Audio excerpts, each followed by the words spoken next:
कटक जिला महांगा निर्वाचन मंडली कुहुंडा ग्राम पंचायत अंतर्गत आध्यात्मिक पीठ खरीमठरे 25तम वार्षिक सुनिया उत्सव महासमारोह अनुष्ठित हो जाइछि।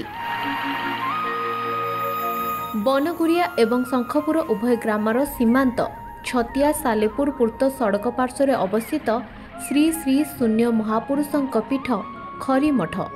एही खरीमठ एक आध्यात्मिक क्षेत्र भावे बेस जनाशुना।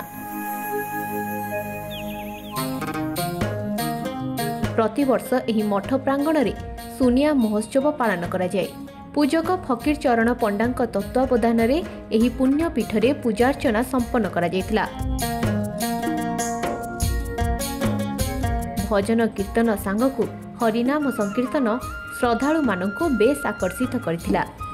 खरीमठ उन्नयन कमिटी पक्षरु सुनिया उत्सव परिचालना करा जायतिबा बेले कुंडी सेवा समवाय समितिर समस्त सदस्य उपस्थित रही आयोजक मानकु उत्साहित करथिले।